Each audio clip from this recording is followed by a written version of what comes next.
Night clung to the town like damp cloth, muffling every sound until even the wind seemed unwilling to move. In a narrow upstairs room, a man sat by an unlit window, his shoulders curved inwards, his hands resting on his knees. The glass reflected nothing but a faint outline of his face, pale against the deeper darkness behind him. Outside, the street lay empty. A single lamp at the far end flickered once, then steadied, and in that small pulse of light he saw the faint glisten of wet stone from yesterday's rain. He watched without seeing, the way one stares into a fire after it has gone out. His body still remembered work, the rhythm of carrying, lifting, setting down. But now there was nothing to carry. His thoughts, when they came, circled like vultures over the same patch of ground. The day he had stopped believing in anything beyond what his hands could hold.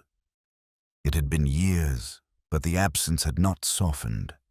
It sat inside him like a stone too heavy to move and too solid to ignore. In the far corner of the room, an old wooden chair leaned against the wall, a folded coat draped over its back. The coat had not been worn in months. He kept it there because he could not quite bring himself to throw it away.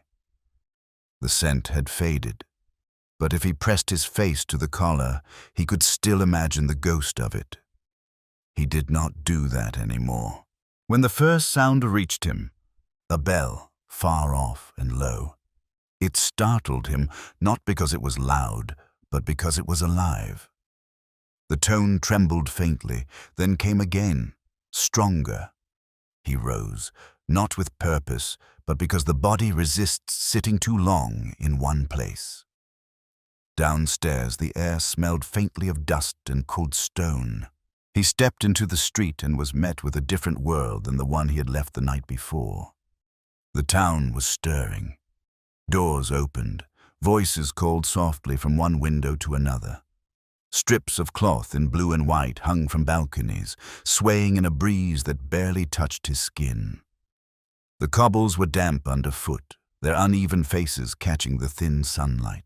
On the corner, a young man stood on a ladder, tying a cluster of flowers to the lamp-post. He nodded in greeting. The man returned the nod out of habit. Along the main street, wooden tables were being unfolded, their surfaces soon covered with candles, small painted figures of the Virgin Mary, baskets of roses and lilies. From the bell tower, a sharper peal cut the air.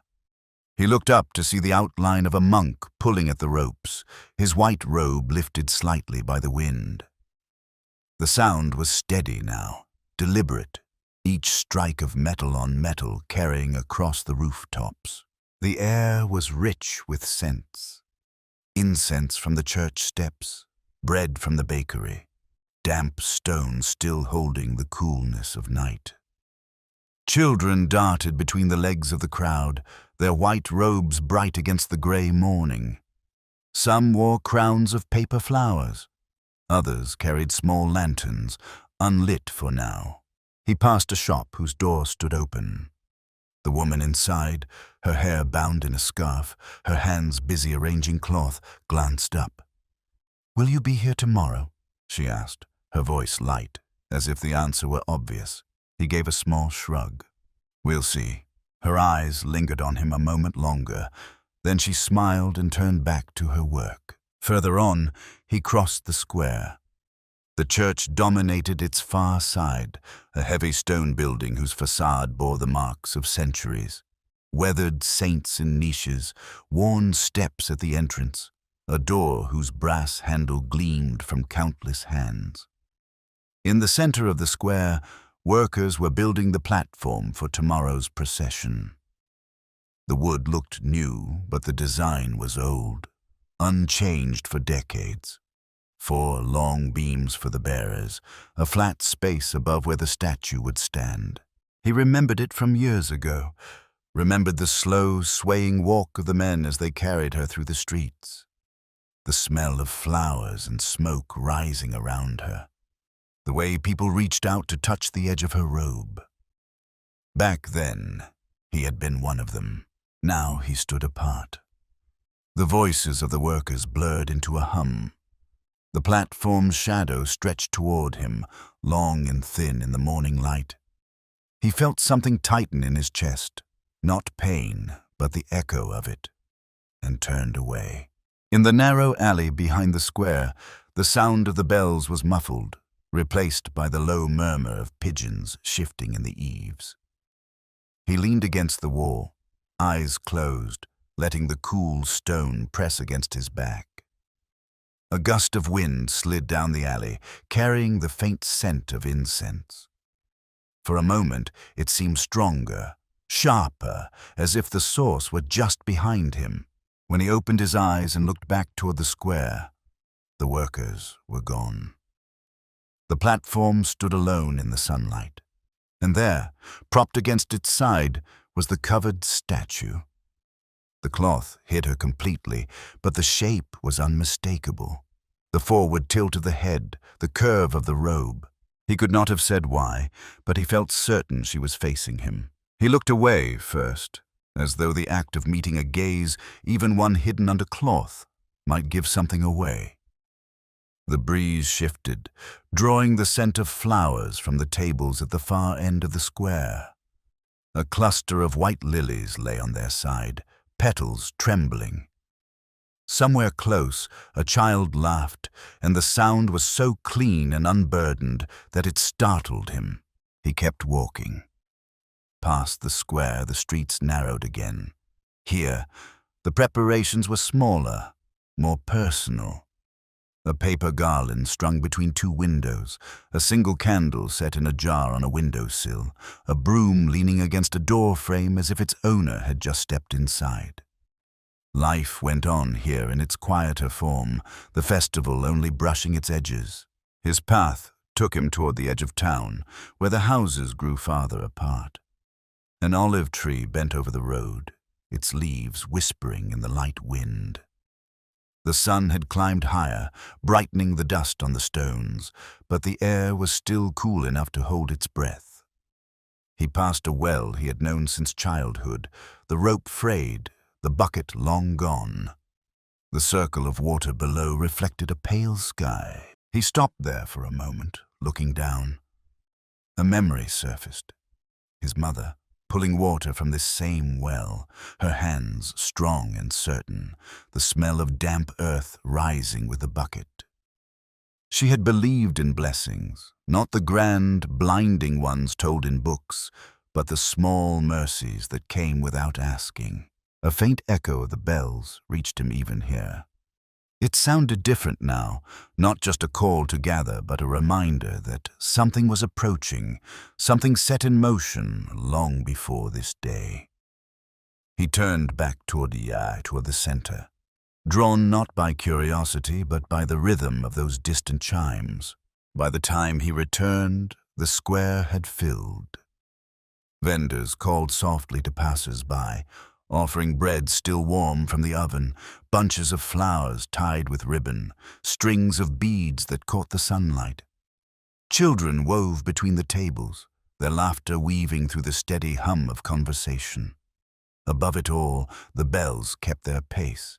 He moved to the edge of the crowd, near the shadow of the church. From here, the platform stood in clear view, its beams polished, the cloth-covered statue waiting in stillness.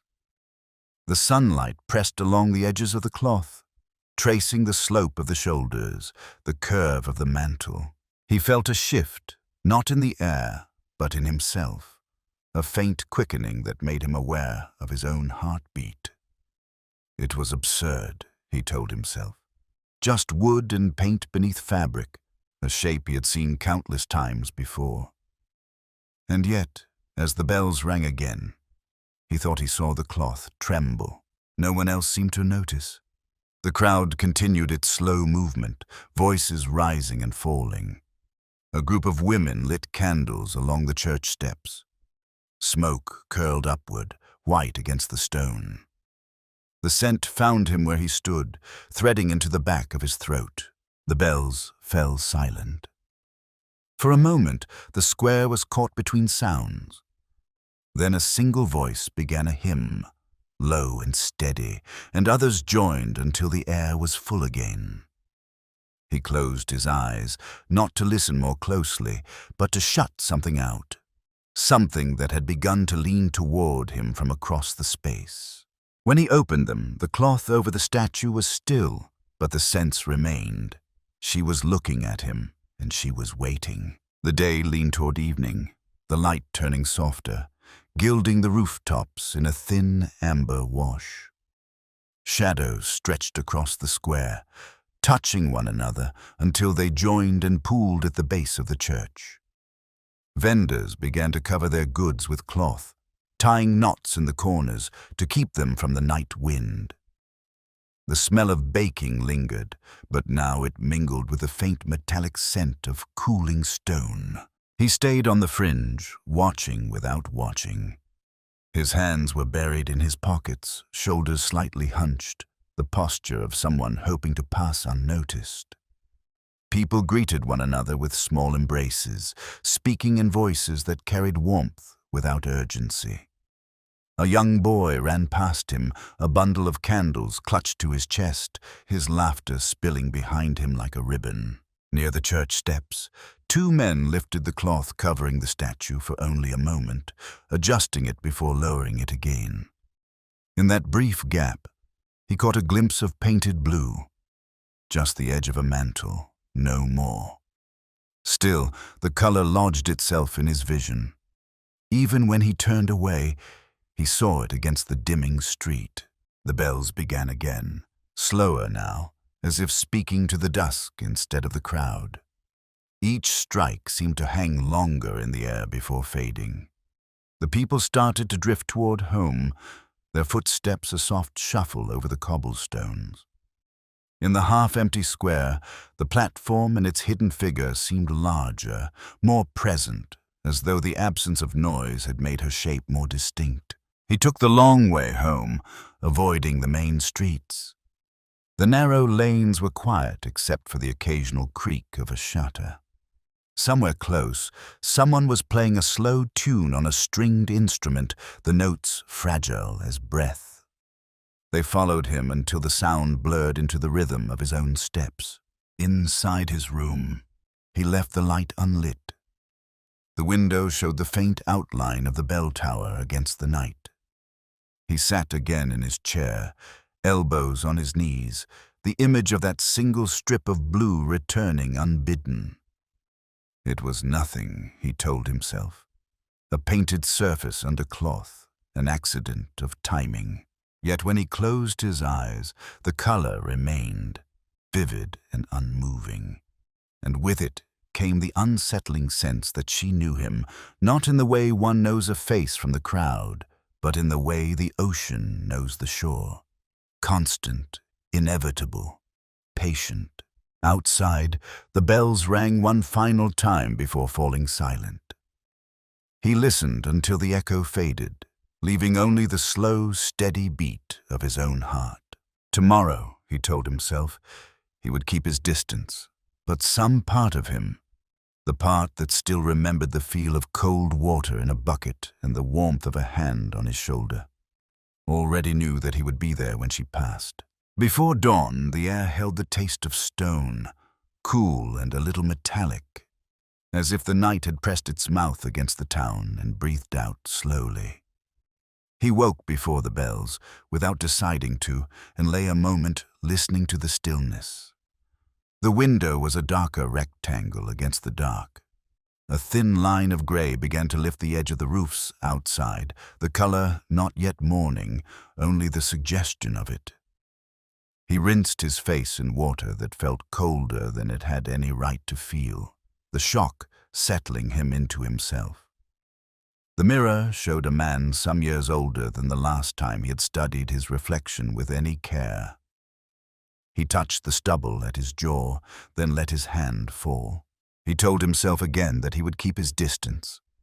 It was a gentle lie, the kind one tells in order to get up and dress without argument. By the time he stepped into the street, the cold had taken a half step back from the stones.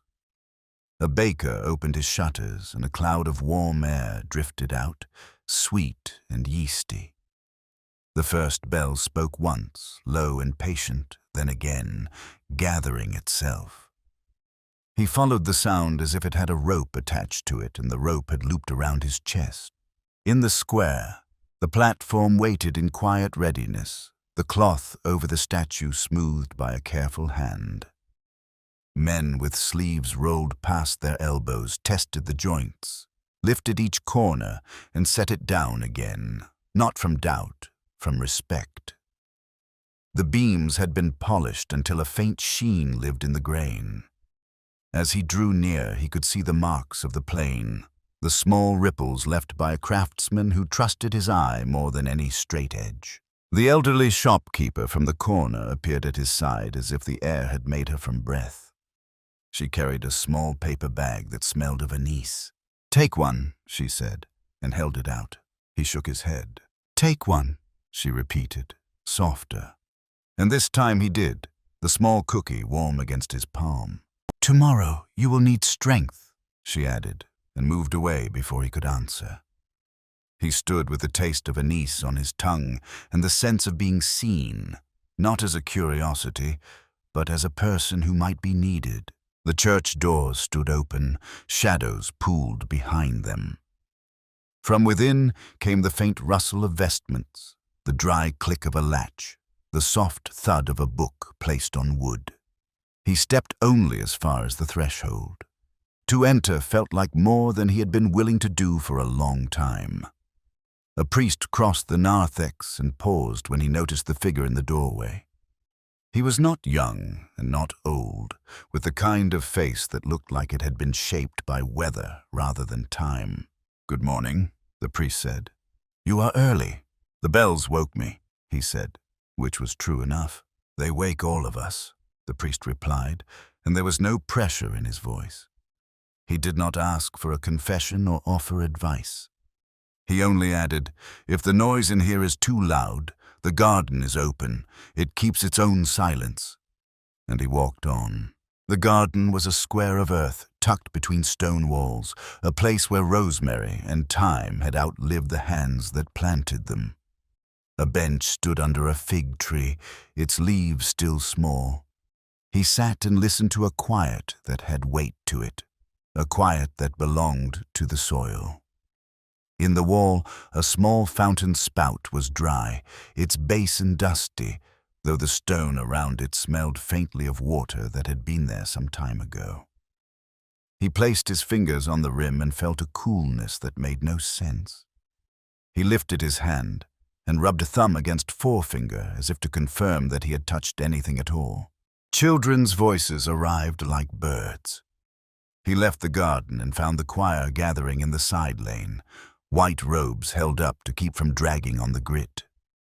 A girl had lost the ribbon from her hair and stood stiff with frustration while an older boy tried to help and failed with politeness. The man crouched, turned the ribbon once, then again, and the knot found itself. The girl's face opened in a grateful smile that had a gap where a tooth had been. "Thank you," she said, and then, considering him as if he might need something too, added, "You will like the hymn we learned." "I probably will," he said, and the honesty of it surprised him. The bell tower cut the growing light into long bars. A monk in a rope belt walked out wiping his hands on a clean cloth.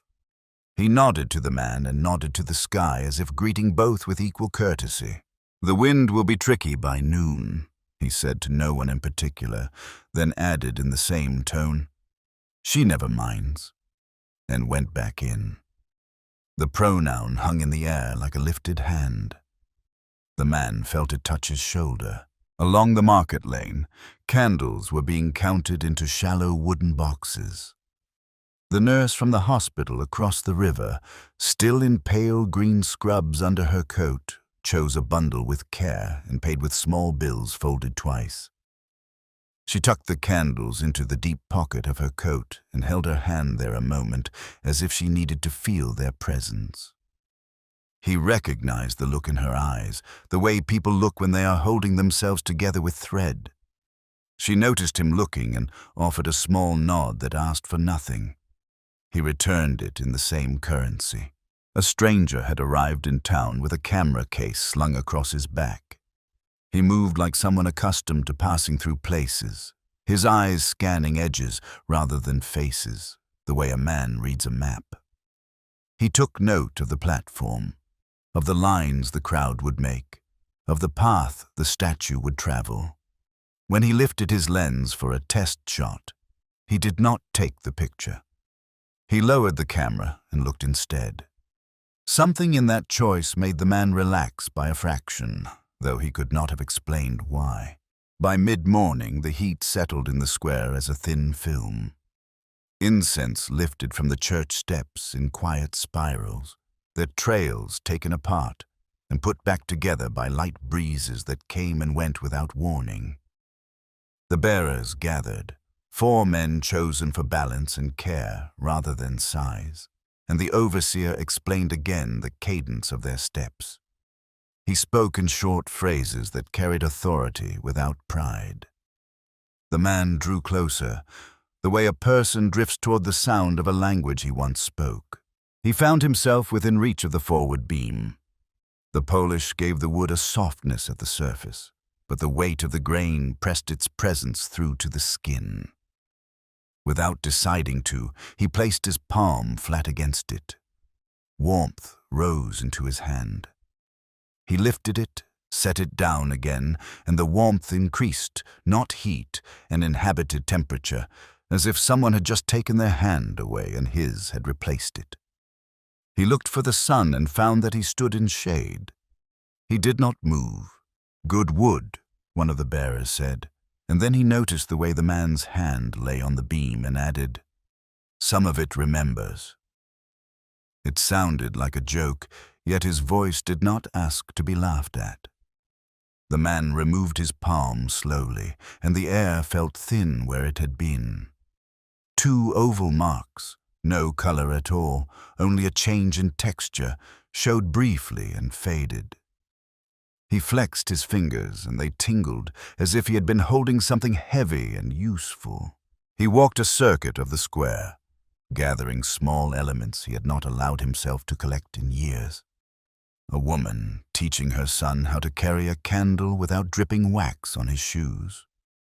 An old man cutting stems from roses at an angle with a knife that had sharpened bread as often as it had sharpened anything else. A boy in a borrowed jacket too large for him, the sleeves rolled, his face set in the serious work of being chosen to walk in front. At the well on the edge of town, he paused again. The light at the bottom trembled. He could not tell if the water had risen since morning or if the angle had changed. He lowered a coin just above the surface and held it there between finger and thumb. The reflection was so clear that for a moment it looked like 2 coins, one poised, one submerged. He did not let go. He lifted the coin back to his palm and stood thinking of nothing at all, which felt like thinking of everything that mattered. When he returned, the church steps were crowded with flowers. The scent grew thicker, an overlay of sweetness that might have been too much if the air had not shifted now and then to make room for breath. The priest stood among the people without fuss, a man in a black coat and a collar, listening more than he spoke. When their eyes met, he did not beckon. He raised his hand a little, a small gesture that included him in the room of this day. Near noon, the choir tried the opening hymn in full voice. The first lines rose steady and bright, a sound that found the skin and sank beneath it. The children were good, their pitch true, the rhythm clean. On the second verse, something faltered, not in their throats, in the air. A seam opened and closed. The conductor lifted his hand, and the voices rejoined as if they had been asked to jump a narrow ditch. The man felt the change on his arms, a fine roughness moving against the hairs, not cold, not warm. He rubbed his forearms without meaning to, and the feeling went nowhere, it settled. He crossed paths with the stranger with the camera again. The man had removed the long lens and replaced it with a shorter one, and his face was flushed. "Light is good," the stranger said, as if commenting on the weather. "It is," the man answered, and only after the word had left his mouth did he realize it was true in a way the stranger had not meant. The shopkeeper caught him by the sleeve as he passed her stall. "For later," she said, pressing a small flask into his hand. "Water from my sister's spring. It helps to have something plain amid the sweetness." He tried to refuse. She closed his fingers around it and turned away to answer another customer, which ended the conversation. He slipped the flask into his pocket and felt its weight there like a punctuation mark. Afternoon drifted on the square like a slow-moving river. The edges of things softened. People made shade with their bodies. He sat on the low wall that defined the old fountain, dry for years, and watched a thin thread of shadow climb the church facade. The bells kept the hours with a dignity that did not draw attention to itself. Children grew quieter. The older ones took the hands of the younger without being told. A man in work boots set down his heavy bag and rested it against his shin while he stood very still with his eyes closed. It occurred to him that the town had found a shared breath. He could feel its rise and fall as if the square were a chest and he was inside it. He closed his eyes and matched his breathing to the rhythm he felt around him. A thought tried to enter, and he let it pass. Another arrived, and he did the same. When he opened his eyes again, the light had shifted to the color of late honey. He walked to the shadow of the platform once more. The cloth over the statue had been retied. The knot was different, the work of a different hand. The line of the covered head looked lower by a finger's breadth, or perhaps his angle had changed. He stood there longer than he meant to, until his feet told him to move. When he stepped back, he realized that he had been holding his breath without noticing, and he released it with care, as if the air itself might be startled by too sudden a change. Toward evening, the priest spoke to the bearers. He stood near them rather than before them, his head slightly bowed, his hands open rather than clasped. The man was too far to hear the words, but he saw the faces of the four men soften and settle as if a hand had smoothed them. When they lifted the beams as a test, the wood rose as if it had been asked, not ordered. He felt a pull in his chest that was half longing and half recognition, the echo of the work of carrying something that mattered. He swallowed, and for an instant the taste of anise returned as if memory had taken a step forward to join him. The crowd thickened, not into a press, into a density of attention. People took their places without assignment, the way water fills a shape it understands. On balconies, paper lanterns waited to be lit. A boy reached with a match, and his mother caught his wrist and shook her head. Not yet. The nurse in green scrubs appeared at the edge of the steps, her candles now held like a small bundle of bones. She met the man's eyes and lifted them a fraction in a question he could not answer, then lowered them again without impatience. A breeze arrived from the far hills. It carried the scent of dry grass and a hint of cedar no one had burned. The monk stepped out from the tower and tasted the air like a man who knows storms by mouth rather than instrument. He looked up at the thin clouds that had begun to form, high and far. He nodded, not with concern, with acquaintance. The first torch touched flame. A second followed. Shadows changed shape around the ankles of the crowd and then around their knees. The choir took their place on the steps, a long white line with one uneven end where a child could not keep still. The conductor raised his hand. Silence gathered with a quiet speed that surprised even those who had come every year of their lives. The opening note sounded, clean as water poured into a glass. He felt it pass through his chest and settle behind his ribs. On the third line, the breeze turned. It did not grow stronger. It simply changed its mind. The flame on the nearest torch leaned toward the platform, then straightened. The cloth over the statue lifted by the breath of a finger, then lay down again. The conductor's left hand wavered, and the choir's pitch wavered with it. The man's palms warmed in a way that felt familiar now, though he could not have said from where. He realized he had stepped closer without remembering taking a step. The crowd swayed as a field sways when the wind crosses it at ankle height. A child's head turned as if pulled by a string. The bells did not ring, yet for a heartbeat he heard them as clearly as if the ropes had been drawn. The overseer touched the forward beam and his knuckles whitened. The four bearers shifted their feet for better purchase on the ancient stones. The cloth over the statue breathed once. The hymn clipped short on a consonant that had no vowel after it. Every sound in the square seemed to fold inward, as if the air were making a small room and inviting the next moment to enter. He lifted his eyes to the covered face. The light found the curve of it and held there. His hands opened without his permission. Heat gathered at the center of his palms like a small, patient sun. Something was about to happen. The town felt it. He felt it more. And in the small space between his breath out and his breath in, the wind turned again. The flame leaned, a foot slipped by the span of a coin, and the hymn fell into a silence that waited with absolute attention.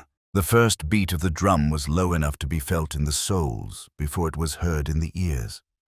It rolled through the square, a single pulse, then another, each spaced like the slow steps of something deliberate. The choir followed, voices carrying the plain chant that had been sung every year on this day. The sound was steady, yet it had a quiver in it, like a held breath. The bearers lifted the platform in unison. The beams rose smoothly, their weight settling into 4 sets of shoulders with the quiet acceptance of men who had carried heavy things all their lives. The cloth over the statue shifted with the movement, the shape beneath becoming more defined for a moment before resuming its stillness. A small cheer went up, quickly hushed, as if the air itself asked for restraint. He stood near the corner of the square where the street narrowed, the place where the platform would pass close enough to touch. He had not planned it, but his feet had taken him there while the drumbeat gathered the day into a single thread. Around him the crowd leaned forward, their bodies unconsciously mirroring the procession's pace. Children were lifted onto shoulders. Old women pressed knuckles to lips. The air carried the scent of crushed petals from the rose baskets lining the steps. The first row of the procession passed. Boys in white robes, their bare feet blackened by the stones, carrying lanterns lit with small, steady flames. Behind them, 2 acolytes swung censers, smoke curling out in ribbons that the wind toyed with before letting go. The choir moved as a single body, their faces turned slightly upward, voices meeting the stone walls and coming back warmer. Then the platform turned into the narrow street. The crowd stepped back to make room, shoulders brushing the rough walls. The bearers adjusted their grip, their eyes fixed ahead. As they drew near, he saw the way their breath moved in rhythm with each step, the faint tightening of their jaws under the weight. The cloth over the statue lifted slightly at each shift, falling again with a sound too soft to be called a rustle. The sky above the rooftops had thinned to a pale wash. Clouds gathered at the edges, no thicker than breath, yet pulling at the light. The breeze, mild all morning, began to twist in the narrow lanes, tugging at sleeves and hair. A scrap of blue ribbon skittered across the stones and vanished under the platform. One of the bearer's boots caught on a raised edge of cobble. The man saw it before it happened, the minute forward lurch of weight, the reflexive tightening of arms. The beam dipped just enough to tilt the platform. The crowd drew in a collective gasp. The wind struck then, sudden and sharp, funneling between the buildings. The cloth over the statue blew back for a heartbeat, revealing the painted face in full. Eyes lowered, mouth neither smiling nor sorrowful, skin the color of warm light. He felt the moment take hold of him like a hand on his chest. The bearer stumbled again, this time his knees striking the stones. The weight of the platform pitched forward. Without thinking, the man stepped into the narrow gap between the front bearers and the wall. His hands found the beam.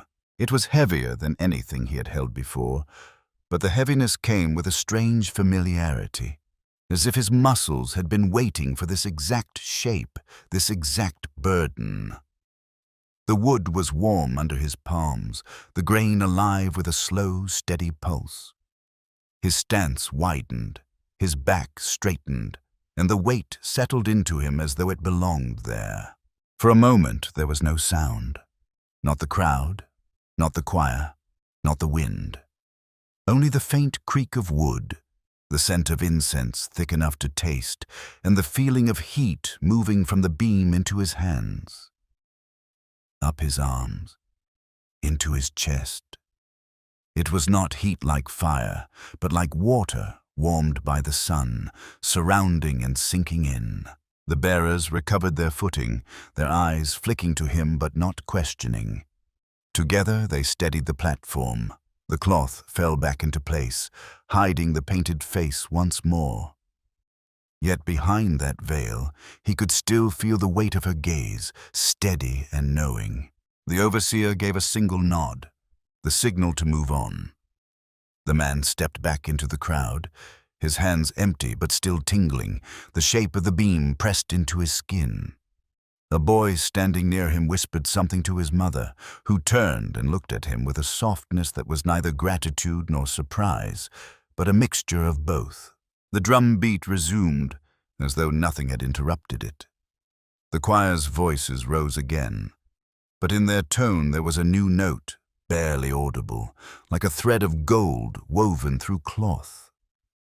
The procession moved forward, the platform swaying gently, the cloth unmoving now despite the shifting breeze. He watched until the last of it passed, then looked down at his palms. The skin was unmarked, yet the warmth lingered as if the wood had left something behind. He did not follow the crowd as it wound its way deeper into the old quarter. Instead, he stepped into a side street where the noise thinned to a muted echo. His breath came slower now, each inhale touched by the scent of smoke and petals that lingered in the folds of his clothes. The stones underfoot still held the morning's cool, though the air had grown warmer. Halfway down the street he stopped. His hands were still open, fingers slightly curled, as if they had not yet been told to let go. He turned them over in the fading light. The skin was pale in the center of each palm, not from absence of sun, but from something that had pressed itself there and then withdrawn.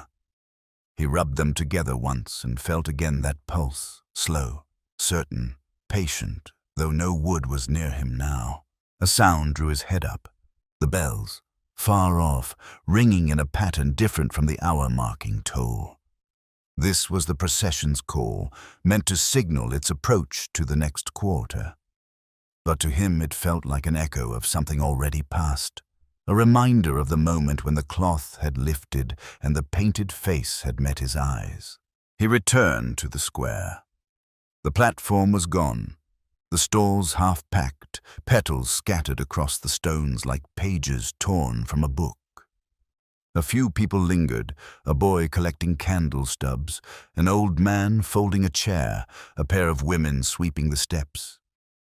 The absence of the platform made the space feel strangely hollow, as if a large piece of the day's body had been removed. He crossed to the fountain and sat on its edge.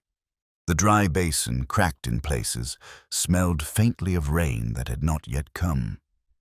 He stared at the bottom, at the faint circles left by water long gone.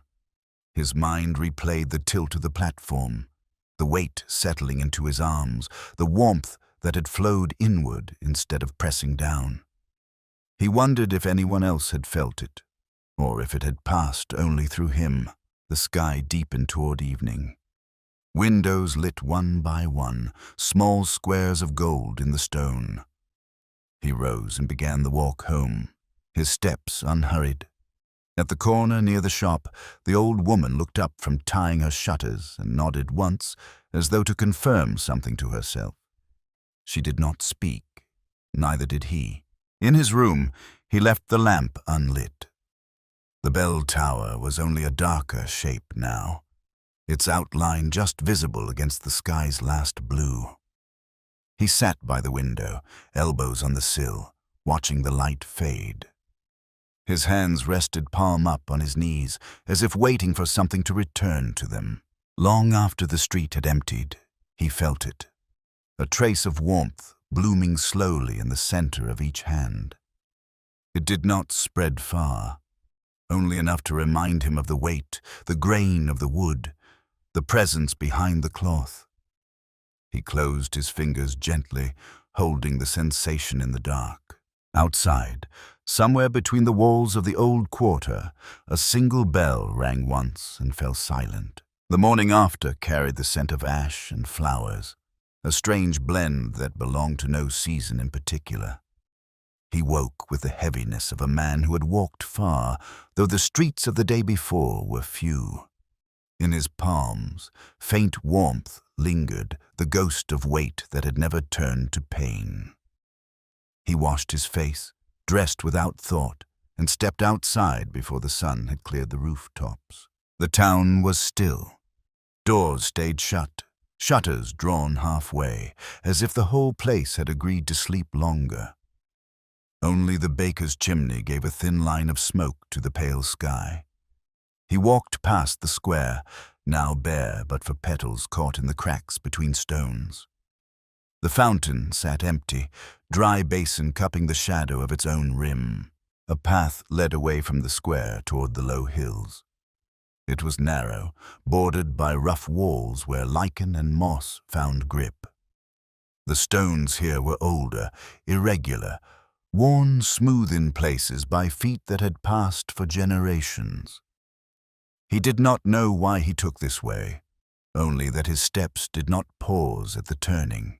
The path opened into a small grove of cypress, their scent sharp and clean. Beyond them stood the ruin of a chapel, roof half gone, walls leaning but still holding. The door hung crooked on rusted hinges, one plank missing from its lower edge. Inside, dust lay on the floor in soft drifts, broken by patches of light where the roof no longer kept the sky out. He crossed to the far wall, where a shallow niche had been carved into the stone. Once it might have held a figure. Now it was empty but for a few withered stems laid there by some hand not long ago. At the base of the niche, a small pool of water had gathered, no more than the breadth of his palm, clear enough to show the stone beneath. There was no pipe, no channel, no reason for it to be there. He crouched. The surface trembled slightly, though the air in the chapel was still. He dipped his fingers into it. The water was cool, but not cold. It carried a softness that stayed on his skin after he drew his hand back. Drops clung to his fingertips longer than water should, and when they fell to the dust, they left no dark mark behind. He sat on the worn step before the niche. A silence lived here different from the one in his room. This one held breath, as if listening. He thought of the platform, the cloth lifting, the warmth in his hands. Without deciding to, he placed his palms on his knees, facing upward, as he had the night before. Something shifted in the air. It was not movement, but a deepening, as though the space between the stones had drawn closer. He felt it in his chest, a slow settling that was neither comfort nor unease, only certainty. His gaze moved to the niche again. For an instant, no longer than a blink, he thought he saw the shape of a mantle there, blue against the pale wall. When he looked directly, there was nothing but the withered stems and the water below them. He rose, meaning to leave, But at the door he paused and looked back. The patch of sky visible through the broken roof was the same pale blue he had glimpsed under the cloth yesterday. Light shifted across the niche, and the water caught it, holding it longer than it should, as if unwilling to give it back. On the walk home, the town had begun to stir. Doors opened, voices called softly. A woman on her way to market passed him and offered a small bunch of rosemary from her basket without stopping.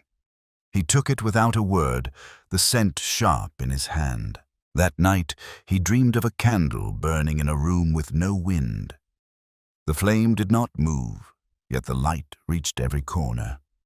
When he woke, the scent of rosemary and faint incense lingered in his room, though the window was shut.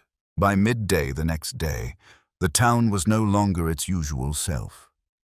The square, which after the procession should have emptied into quiet days, now carried a low, steady hum of voices. Strangers moved among the stalls, people from nearby villages, their clothes dusted from the road. Some came with small bundles, others with nothing but a walking stick and a look of intent. They spoke to the shopkeepers, to the women sweeping steps, to anyone who might know the way to the old chapel. He noticed it first in fragments. A man asking for water, but not from the fountain. A woman holding a jar wrapped in cloth, children pointing toward the cypress grove. The words spring and blessed passed between lips as if testing their weight. The air carried a thread of anticipation, thin but taut. At the baker's stall, the old shopkeeper saw him pass and called him over. "They've heard," she said, not as a question. "Heard what?" "That water has returned to the chapel. It's been dry for 30 years. She brushed flour from her hands. "They say it began after the procession." He looked past her toward the narrow road leading out of town. "Water comes and goes." She tilted her head, her eyes sharper than her tone. "Not like this." Near the fountain, a group of women were speaking in low voices. One held a child on her hip, the boy's forehead pale except for 2 faint spots of color. The woman dipped a cloth into a flask and pressed it gently to the boy's skin. He squirmed, but did not push her hand away. A man standing nearby watched with an expression caught between hope and caution. The stranger with the camera was there too, but he had set the device aside. He stood at the edge of the square, eyes following those who left for the chapel, as if trying to decide whether to join them. His gaze crossed the man's for a second, a silent question passing between them. Neither moved to answer. In the early afternoon, he found himself on the road to the grove without meaning to be. The path was busier now, the stones marked by fresh footprints. A small group ahead of him carried flowers, the scent reaching him in soft bursts. A boy ran past carrying a clay jug, his sandals slapping the ground. When he reached the chapel, the air inside was warmer than the day outside, heavy with the smell of cypress and something else, faint, metallic, like the edge of rain. The niche was no longer empty. At its base, the pool of water had grown, enough now to fill 2 cupped hands. Someone had placed fresh rosemary beside it. 2 women knelt near the niche, their heads bowed. A man stood behind them, holding a bottle as if waiting his turn. The sound of dripping reached his ears. Not constant, but steady enough to mark time. He stepped closer, and the water reflected his face back at him, breaking into rings when another drop fell. He crouched and touched the surface. It was the same cool, soft water he had felt before, but now it seemed to meet his hand halfway, as though aware of his approach. The sensation traveled up his arm, not as warmth this time, but as a lightness, a lifting that stayed even when he pulled his hand away. A voice at the door said, "That's him." Quiet, but clear. He turned to see a woman speaking to the stranger with the camera who had finally arrived. The photographer looked at him, then at the niche,